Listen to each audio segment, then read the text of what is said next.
Hi Michael, Phil Beever here from the Wilderness Club. Quick recap on our lesson this afternoon. So we're just working on a couple of bits. Takeaway's getting a lot better. I can see here the club, yes, it still goes a little bit low and under, but so does Alex's at that stage there. I mean, he's fractionally less than yours, but it's pretty much the same. Cuts through his right forearm, so does yours at the same stage. And you can see the angles there are pretty good. They're above the ball. If we look at his, it's above the ball just, okay?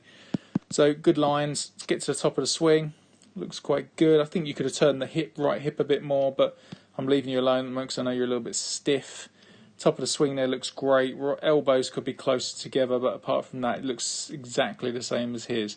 This is where things change a little bit, okay? So as you start down, for me, this top half works too much. It tends to rotate that little bit early on the way down. It just brings the club. Arms are in a terrific position, but the shaft is fractionally steep at this stage here.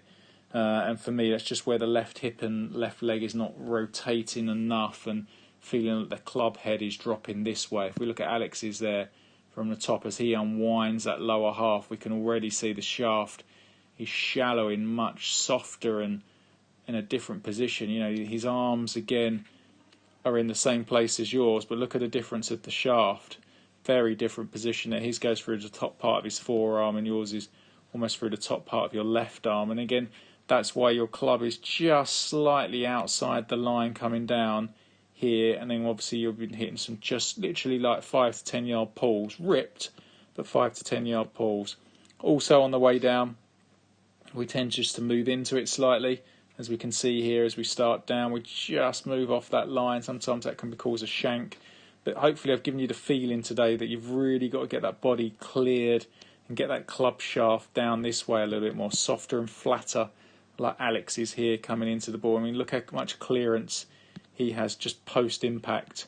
If we look at yours, they don't look quite the same, do they? He's got a lot more room, where you look a lot more crunched up. So work on that for me, Michael. Otherwise, at the end of the lesson, you're sitting really good. Two arm is good, even driver is terrific.